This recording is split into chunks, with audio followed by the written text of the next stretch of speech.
오늘 하나님께서 우리에게 주시는 말씀은 에베소서 2장 1절에서 10절 말씀입니다. 에베소서 2장 1절에서 10절을 한 절씩 교독하겠습니다. 그는 허물과 죄로 죽었던 너희를 살리셨도다. 그때의 너희는 그 가운데서 행하여 이 세상 풍조를 따르고 공중의 권세 잡은 자를 따랐으니 곧 지금 불순종의 아들들 가운데서 역사하는 영이라. 전에는 우리도 다 그 가운데서 우리 육체의 욕심을 따라 지내며 육체와 마음에 원하는 것을 하여 다른 이들과 같이 본질상 진노의 자녀이었더니 긍휼이 풍성하신 하나님이 우리를 사랑하신 그 큰 사랑을 인하여 허물로 죽은 우리를 그리스도와 함께 살리셨고 너희는 은혜로 구원을 받은 것이라. 또 함께 일으키사 그리스도 예수 안에서 함께 하늘에 앉히시니 이는 그리스도 예수 안에서 우리에게 자비하심으로써 그 은혜의 지극히 풍성함을 오는 여러 세대에 나타내려 하심이라. 너희는 그 은혜에 의하여 믿음으로 말미암아 구원을 받았으니 이것은 너희에게서 난 것이 아니요 하나님의 선물이라. 행위에서 난 것이 아니니 이는 누구든지 자랑하지 못하게 함이라. 함께 읽겠습니다. 우리는 그가 만드신 바라 그리스도 예수 안에서 선한 일을 위하여 지으심을 받은 자니 이 일은 하나님이 전에 예비하사 우리로 그 가운데서 행하게 하려 하심이니라. 아멘. 오늘은 은혜만이 모든 것을 바꾼다라는 제목으로 하나님 말씀을 나누도록 하겠습니다. 여러분 혹시 브레넌 매닝이라고 하는 작가를 들어보셨습니까? 이분은 기독교계의 굉장히 유명한 작가인데요. 굉장히 독특한 이력을 가졌습니다. 뉴욕시에서 태어나서 대학에 입학한 뒤에 해병대에 입대하게 됩니다. 그리고 한국 전쟁에서 싸운 적이 있습니다. 그 후에 글을 쓰기 시작해서 장래가 촉망되는 작가로 주목을 받기도 합니다. 그러다가 인생에 뭔가 더 깊은 것을 찾기 위해서 프란체스코 회 신학교에 입학하게 됩니다. 참고로 프란체스코는 20살 때 회심해서 모든 재산을 버리고 청빈하게 이웃을 사랑하며 살았던 그러한 분입니다. 이분의 정신을 따라서 세워진 프란체스코 회 신학교이니까 이 신학교가, 이 공동체가 얼마나 급진적이겠습니까? 이곳에서 브레넌 매닝은 예수 그리스도의 십자가의 사랑을 깊이 있게 경험하게 됩니다. 그리고 프란체스코의 사제, 신부가 되어서 사역을 하기 시작합니다. 그의 사역은 정말 성공적으로 펼쳐졌습니다. 그런데 어느 순간부터 이분이 알코올 중독에 빠지면서 그의 사역이 처참히 무너져 내립니다. 사실 그의 인생은 알코올 중독 이전에도 그리 평범한 인생은 아니었습니다. 사랑받지 못했던 유년 시절이 있었고요. 신앙에 대한 끊임없는 고민과 갈등이 있었습니다. 게다가 알코올 중독까지 한평생을 참 힘겹게 살아온 그러한 분이라고 할 수 있겠습니다. 그런데 그런 그가 자신의 70년 인생을 돌아보며 쓴 책이 있는데 그 책의 제목이 바로 All is Grace, 즉 모든 것이 은혜다라고 하는 책입니다. 여러분들이 잘 아시는 것처럼 개신교와 달리 천주교, 가톨릭은 행위 구원을 강조합니다. 개신교에서는 오직 은혜로 예수 그리스도를 믿음으로 말미암아 구원을 받는다라고 가르칩니다. 그런데 이 가톨릭에서는 믿음과 행위가 합쳐져서 구원을 받는다라고 가르칩니다. 그런 가톨릭 공동체에서 생활을 했던 브레넌 매닝이 인생을 돌아보면서 마지막으로 한 말이 모든 것이 은혜다라는 것입니다. 이것을 통해서 우리가 알 수 있는 사실은 우리 그리스도인들에게 은혜가 너무나 중요하다는 것입니다. 저는 여러분들이 이 브레넌 매닝처럼 하나님의 은혜를 깊이 있게 경험하시면 좋겠습니다. 사도 바울이 고백했던 것처럼 나의 나 된 것은 모두 다 하나님의 은혜다라고 고백할 수 있기 바랍니다.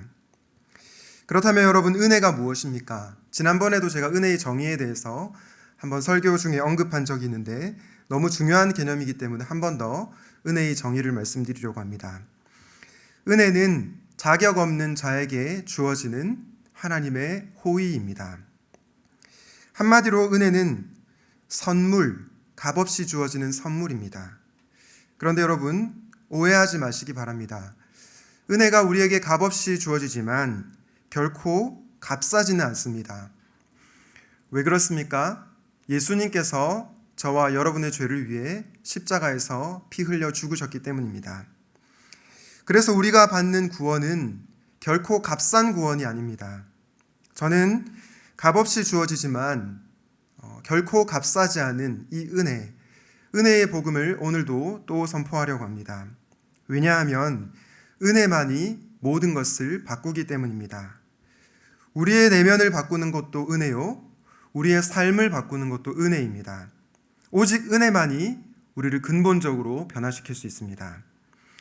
오늘 말씀을 통해 은혜만이 우리를 변화시킨다는 것을 깨닫고 은혜가 충만한 삶을 살아가시기를 우리 주님의 이름으로 축원드립니다. 그렇다면 여러분, 도대체 은혜는 우리를 어떻게 바꿀까요? 어떻게 구체적으로 우리를 변화시킵니까? 오늘 본문을 통해서 세 가지로 묵상해 보려고 합니다.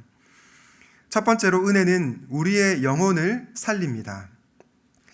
저와 여러분의 영혼과 우리의 삶을 살리는 것이 바로 하나님의 은혜입니다. 오늘 에베소서 2장 1절부터 10절까지 말씀을 읽었는데요.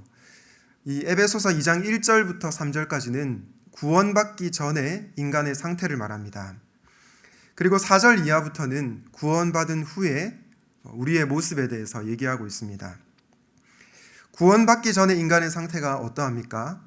오늘 1절 말씀해 보니까 허물과 죄로 죽었다라고 얘기합니다. 죽어가고 있다도 아니고요. 죽을 것이다도 아니고 이미 죽었다라고 얘기합니다. 여기서 죽었다고 하는 것은 육체적 죽음을 의미하는 것이 아니라 영적인 죽음을 의미합니다. 성경은 하나님과의 관계가 단절된 상태를 바로 영적으로 죽었다고 합니다. 따라서 아무리 돈이 많고 지식이 많고 사회적인 지위가 높다고 하더라도 그 사람이 하나님과 관계를 맺고 살지 않는다면 그 사람은 영적으로 죽은 것입니다. 그런데 여러분, 영적으로 죽은 자들의 특징이 어떠합니까? 그 사람들의 삶의 형태가 어떠합니까? 오늘 에베소서 2장 2절과 3절을 통해서 확인해 보겠습니다. 그때의 너희는 그 가운데서 행하여 이 세상 풍조를 따르고 공중의 권세 잡은 자를 따랐으니 곧 지금 불순종의 아들들 가운데서 역사하는 영이라. 전에는 우리도 다 그 가운데서 우리 육체의 욕심을 따라 지내며 육체와 마음에 원하는 것을 하여 다른 이들과 같이 본질상 진노의 자녀이었더니. 영적으로 죽은 자가 어떻게 살아갑니까? 세상 풍조를 따릅니다. 세상의 가치관을 따라 살아간다는 것입니다. 그리고 육체의 욕심을 따라 살아간다고 합니다. 한마디로 말해서 자기 마음대로, 자기 욕심대로 살아간다는 겁니다. 많은 사람들이 자기 마음대로, 자기 욕심대로 살아가면 행복할 거라고 착각합니다. 그러나 사람은 영적인 존재이기 때문에 하나님이 계시지 않으면 근원적으로 행복할 수가 없습니다. 혹시 이어령 씨라고 들어보셨습니까? 지성에서 영성으로라고 하는 책을 쓰신 지성인인데요. 아마 자세히는 몰라도 이어령, 그 이름 석자는 들어보셨을 거라 생각합니다. 이어령 씨는 전 문화부 장관이었고 현재는 이화여대 석좌 교수로 있습니다. 이 시대의 최고의 지성이죠. 그리고 모든 사람들이 부러워하는 사람입니다. 젊은 시절에 이어령 씨는 기독교의 모든 것을 거부하는 무신론자였습니다. 그랬던 그가 70이 넘어서 76세 때 세례를 받게 됩니다. 사람들은 모든 것을 다 가진 이어령 씨가 뭐가 답답해서 세례를 받느냐고 물어봅니다. 그때 이어령 씨가 이렇게 답합니다. 명예를 달라면서 글을 썼더니 명예가 생겼고, 돈을 벌려고 애썼더니 돈을 벌었고, 병 때문에 병원에 다니니 병이 나아졌다. 하지만 너무 외로워서 영화관에 가서 영화를 봐도, 자신이 좋아하는 글을 봐도 마음은 채워지지 않고 이 세상이 나 혼자구나 라는 것을 느꼈다. 그리고 이렇게 얘기합니다.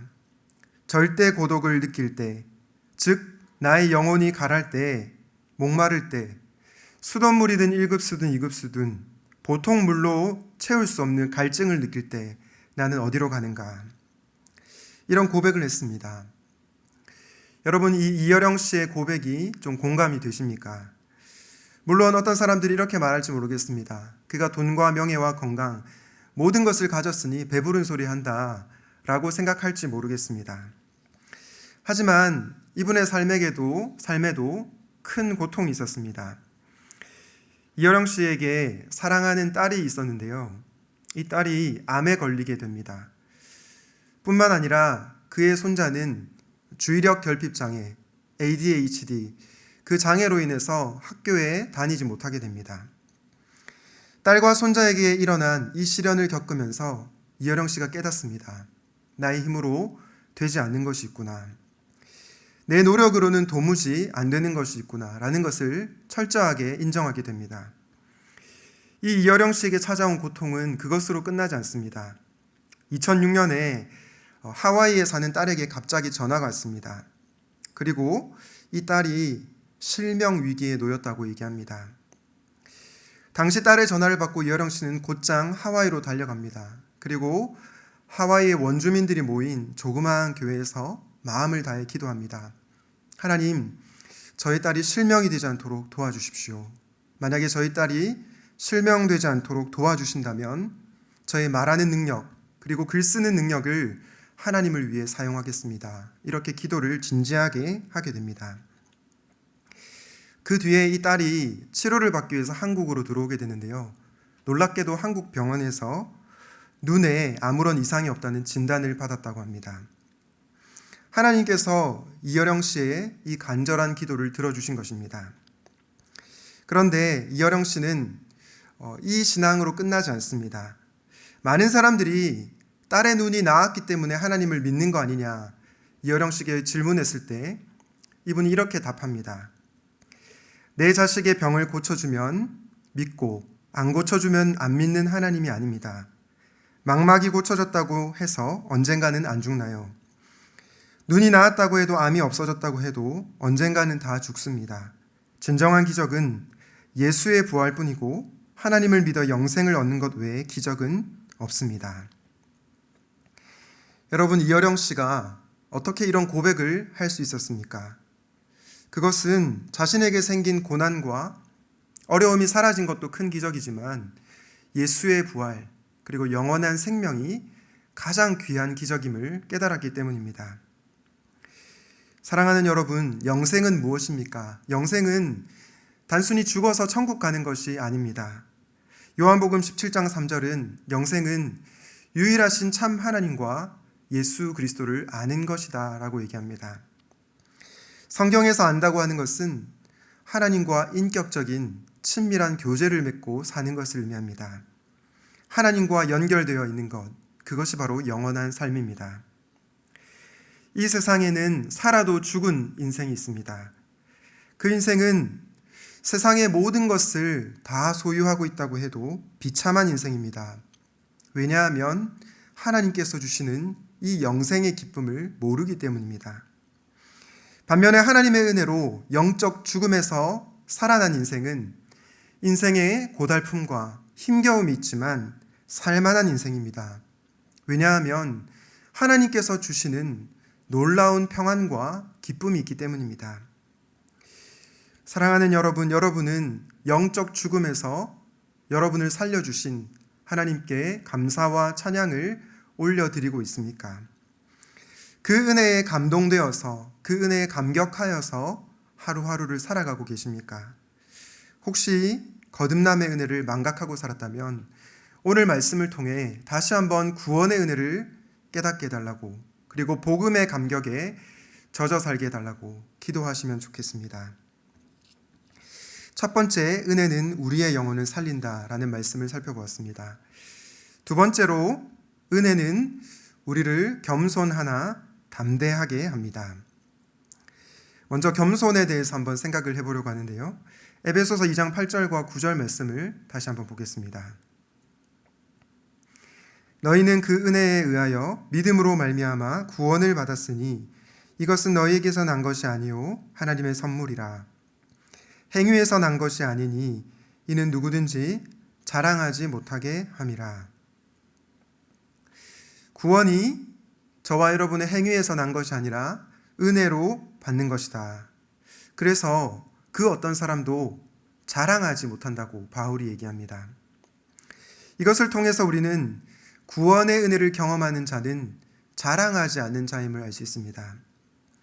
은혜를 알게 되면 겸손해지는데 자신을 자랑하지 않는 것이 겸손한 사람의 첫 번째 특징입니다. 바울은 고린도후서 10장 17절 18절에서 이렇게 말합니다. 자랑하는 자는 주 안에서 자랑할지니라.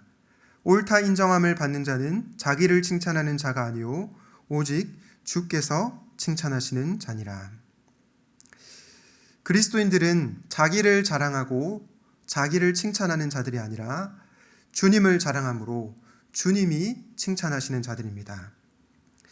여러분, 플렉스라는 말 아시죠? 어느 순간부터 이 말이 유행하기 시작했던 것 같습니다.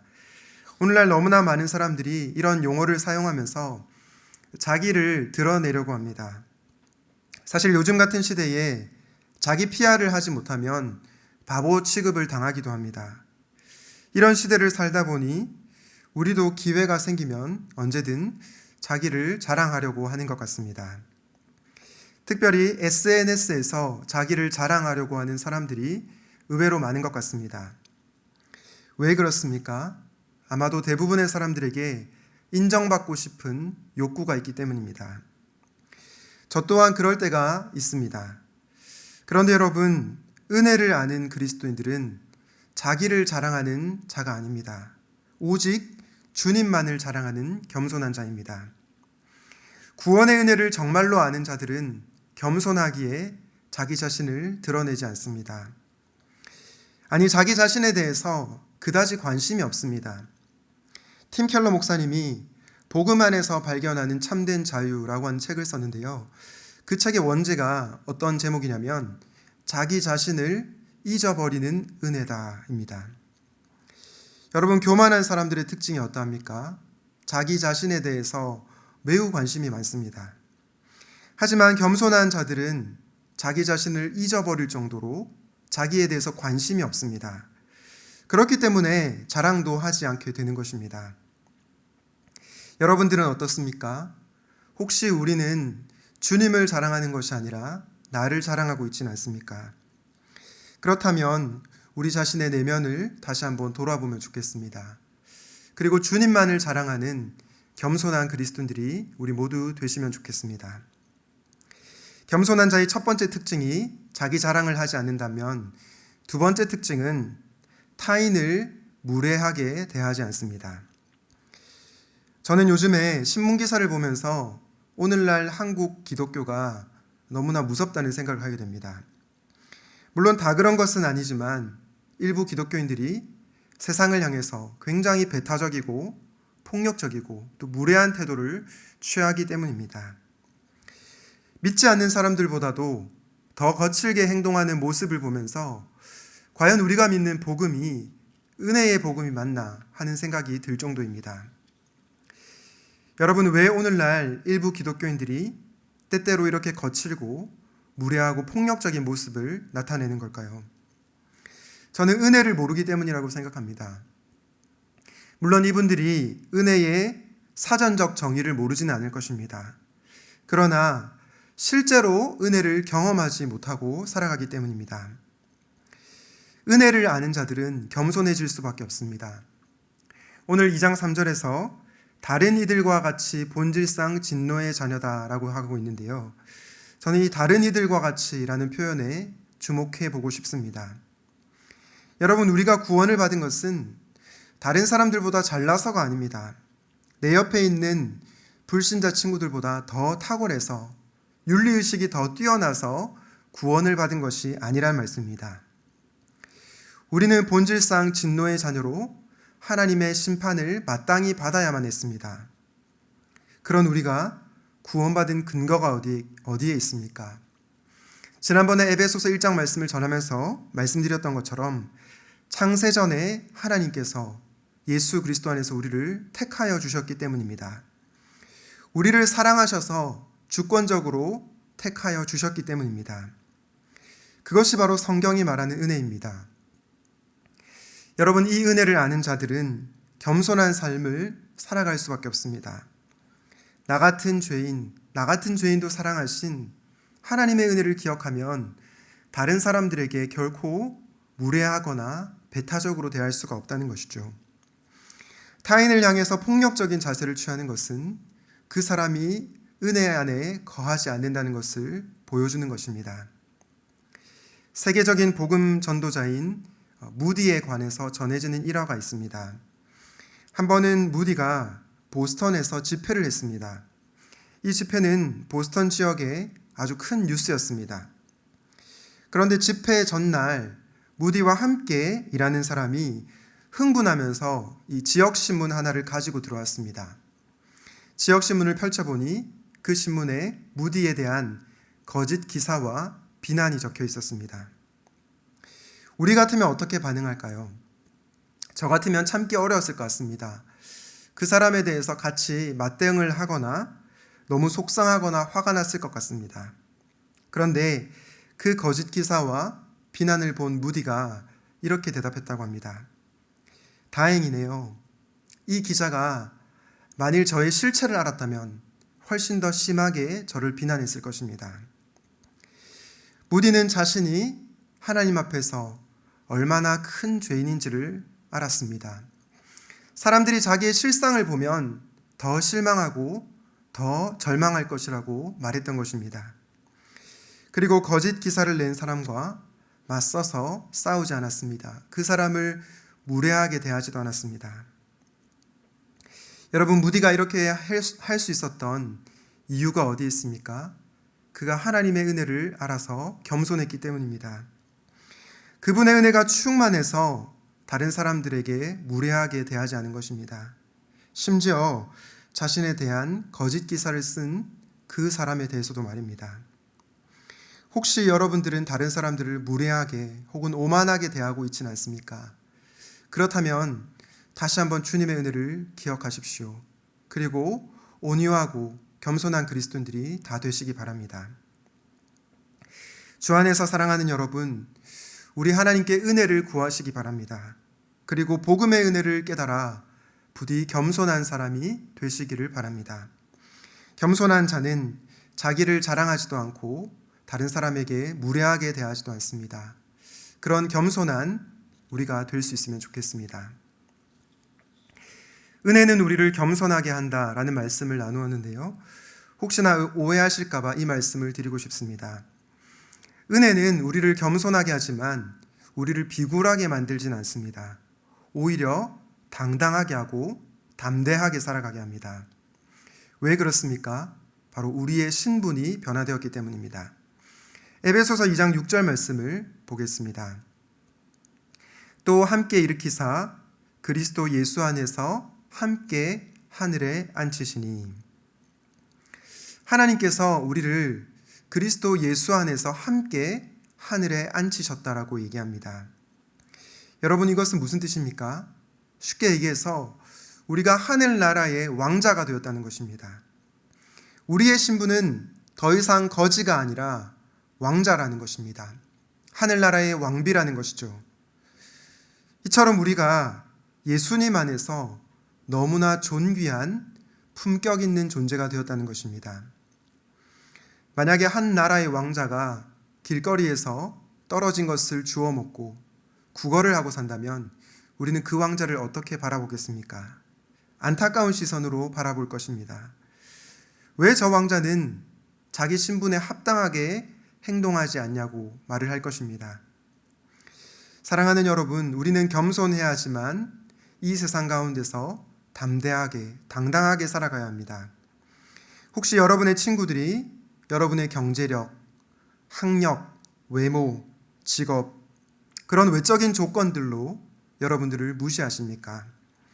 혹시 그것으로 인해서 위축이 되고 주눅이 든 분들이 계십니까? 그럴 때 우리가 하늘나라의 왕자임을 기억하시기 바랍니다. 그리고 겸손하지만 담대하게 살아갈 수 있기 바랍니다. 우리가 그렇게 살아갈 때 세상 사람들은 우리를 이상하게 여길 것입니다. 쟤는 좋은 학교를 다니지도, 명문대를 다니지도 않는데, 대기업을 다니지도 않는데 어떻게 항상 저렇게 자신감을 갖고 사는 거야? 쟤는 돈이 나보다 없는 것 같은데 왜 항상 기쁜 거야? 쟤는 힘있고 강한 자들 앞에서 왜 이렇게 위축되지 않는 거야? 이런 생각을 하게 될 것입니다. 너무 자신감 있게 살아가다 보니 궁금증이 생기는 것입니다. 그리고 너의 그 자신감은 어디에서 나오는 거냐? 아마도 질문하게 될 것입니다. 진짜 은혜를 아는 자들은 너 예수님 믿으면 지옥 간다, 이렇게 전도하지 않습니다. 겸손하면서도 담대하게 살아감으로 믿지 않는 자들이 우리에게 질문하게 합니다. 저는 여러분의 믿지 않는 친구들이 여러분들에게 질문을 할 수 있기를 바랍니다. 겸손하나 담대하게 살아감으로 질문을 받는 인생들이 되시기 바랍니다. 그리고 여러분의 믿지 않는 친구들에게 이 은혜의 복음을 증거할 수 있기 바랍니다. 주 안에서 사랑하는 여러분, 은혜만이 모든 것을 바꿉니다. 은혜는 우리를 겸손케 함과 동시에 담대하게 합니다. 이 은혜를 깊이 깨닫고 겸손하나 담대한 자들로 살아가시기를 우리 주님의 이름으로 축복합니다. 마지막으로 은혜는 우리로 하여금 참된 선을 행하게 합니다. 에베소서 2장 10절 말씀을 보겠습니다. 우리는 그가 만드신 바라 그리스도 예수 안에서 선한 일을 위하여 지으심을 받은 자니 이 일은 하나님이 전에 예비하사 우리로 그 가운데서 행하게 하려 하심이니라. 바울이 구원받은 우리를 무엇이라고 말하고 있습니까? 그가 만드신 바라 얘기합니다. 세번역 성경은 우리를 하나님의 작품이라고 말합니다. 여러분, 우리는 누구입니까? 하나님께서 빚으신 너무나 아름다운 걸작품입니다. 하나님의 작품인 우리는 무엇을 위해서 지음을 받았습니까? 오늘 10절 말씀해 보니 선한 일을 위하여 지으심을 받았다라고 얘기합니다. 앞서 우리가 살펴본 것처럼 구원은 우리의 행위로 받는 것이 아닙니다. 구원은 오직 은혜로 예수 그리스도를 믿음으로 말미암아 받습니다. 그래서 구원은 하나님의 전적인 선물이라고 말씀드렸습니다. 그러나 여러분, 그리스도인들은 여기서 멈추어서는 안 됩니다. 우리가 선한 일을 위해서 지음받은 존재임을 기억하고 살아가야 합니다. 여러분, 오늘날 믿지 않는 사람들이 기독교인들을 향해서 욕을 하는, 비난을 하는 큰 원인이 어디에 있습니까? 수요 기도에 나가지 않는다고 욕하는 불신자들이 없습니다. 교회에서 봉사활동 많이 하지 않는다고 비난하는 사람들이 없습니다. 믿지 않는 사람들이 보는 것은 결국은 우리의 일상의 삶입니다. 특별히 이 세상에서 우리가 선을 행하고 살아가는지를 지켜보고 있습니다. 그리고 선행을 하는 그리스도인들을 바라보며 저 사람은 정말 예수 믿는 사람 같다라고 말을 하는 것입니다. 그렇기 때문에 선행은 해도 되고 안 해도 되고의 문제가 아닙니다. 그리스도인에게 선행은 필수적인 것입니다. 우리가 선행으로 구원받는 것은 아니지만 이 선행이 세상으로 하여금 하나님을 보게 합니다. 그러나 우리가 기억해야 할 것은 이 선행의 동기입니다. 여러분, 오늘날 수많은 사람들이 선행을 합니다. 예수님을 믿든 믿지 않든 구제도 하고 봉사도 많이 합니다. 그런데 여러분, 예수 그리스도를 믿는 우리가 선행을 하는 동기가 어디에 있습니까? 바로 구원의 은혜에 대한 감사 때문입니다. 은혜가 우리로 하여금 감사의 삶을 살게 해주는 것입니다. 제가 자주 드는 예화가 있는데요. 우리가 만약 물에 빠져서 죽어가고 있는데 누군가가 우리를 물에서 건져줍니다. 우리는 그 건져준 사람을 위해서 어떻게 살아갈까요? 평생 감사하며 살아갈 것입니다. 그 사람을 위해서 많은 좋은 일들을 할 것입니다. 마찬가지입니다. 하나님께서 저와 여러분을 죄의 강에서 구해 주셨습니다. 그 은혜를 아는 자들은 하나님을 위해 살고 싶어집니다. 그리고 하나님을 위해 선행을 하는 것입니다. 그러므로 여러분, 도덕적인 사람이 되려고 하기 이전에 하나님의 은혜를 먼저 구하십시오. 그 은혜가 우리 안에 충만하게 흘러넘칠 때 선행은 자연스럽게 따라오게 될 것입니다. 바리새인들은 올바른 행위를 참 많이 했습니다. 그러나 그들에게는 은혜가 없었습니다. 그래서 옳은 행동을 했지만 결코 아름다운 선행을 할 수 없었던 것입니다. 바라기는 우리의 옳음으로 선행을 하는 것이 아니라 하나님의 은혜에 감동되어서 선을 행하는 저와 여러분이 되기를 바랍니다. 선행의 동기를 생각해 보았는데요. 그렇다면 여러분, 선행의 목적은 무엇입니까? 우리 믿는 자들은 왜 선행을 하는 것입니까? 선행의 동기가 구원의 은혜에 대한 감사였다면 선행의 목적은 우리 하나님께 영광을 돌리기 위함입니다. 목적 자체가 우리 자신에게 있지 않다는 것입니다. 하나님을 믿지 않는 사람들도 개인을 위해, 가정을 위해, 그리고 국가를 위해 선한 일을 합니다. 이들이 가장 사랑하는 대상이 자기 자신, 가족 혹은 국가이기 때문입니다. 반면에 하나님을 믿는 사람들은 하나님을 가장 사랑하기 때문에 선행을 합니다. 자신이 가장 사랑하는 대상이 하나님이시기 때문입니다. 하나님의 은혜를 경험하고 그분을 가장 사랑하기 때문에 선을 행하는 것입니다. 그렇기 때문에 오직 그리스도인들만이 하나님 보시기에 참된 선을 행할 수가 있는 것입니다. 고린도전서 10장 31절에서 바울은 이렇게 말합니다. 그런즉 너희가 먹든지 마시든지 무엇을 하든지 다 하나님의 영광을 위하여 하라. 여러분, 우리가 이 세상에서 먹든지 마시든지 무엇을 하든지 선행을 하든지 모두 다 하나님의 영광을 위하여 하는 것입니다. 그것이 바로 참된 선행입니다. 하나님의 은혜에 감격하여서 하나님을 가장 사랑하기 때문에 선을 행하는 우리가 되기를 바랍니다. 오늘 말씀을 정리하겠습니다. 여러분, 은혜가 모든 것을 바꿉니다. 은혜는 저와 여러분의 겉모습뿐만 아니라 우리의 내면도 변화시키고 우리의 삶을 변화시킵니다. 그렇기 때문에 우리는 무엇보다도 하나님의 은혜를 구해야 합니다. 이 은혜는 우리를 어떻게 바꿉니까? 먼저 은혜는 우리의 영혼을 살립니다. 죽은 우리를, 허물과 죄로 죽은 우리를 살립니다. 혹시 영적 죽음에서 나를 살려주신 이 하나님의 놀라운 은혜를 망각하고 살았다면 다시 한번 이 구원의 은혜를 기억하고 사시기 바랍니다. 또한 여러분 주변에 아직도 예수님을 믿지 않고 거듭남을 경험하지 못한 분들이 있습니까? 여러분의 가족, 친지, 직장 동료들, 학교 친구들, 그리고 목장의 VIP, 만약 그런 분들이 있다면 긍휼의 하나님께서 죄와 허물로 죽은 그 영혼들을 살려달라고 기도할 수 있으면 좋겠습니다. 두 번째로, 은혜는 우리를 겸손하나 담대하게 합니다. 우리가 잘나서, 우리가 뭔가 대단해서 구원을 받은 것이 아님을 기억하십시오. 겸손한 자의 특징이 어떠하다고 했습니까? 첫째로, 자기 자랑을 하지 않고, 둘째로, 다른 사람들을 무례하게 대하지 않는다고 했습니다. 겸손한 사람으로서 자기를 드러내지 않고 다른 사람들을 무례하게 대하지 않기를 바랍니다. 그러나 하늘 왕자답게 이 세상 가운데서 위축되지 않고 당당하게 그리고 담대하게 살아가십시오. 그리스도인들은 겸손하나 담대한 자임을 기억하시기 바랍니다.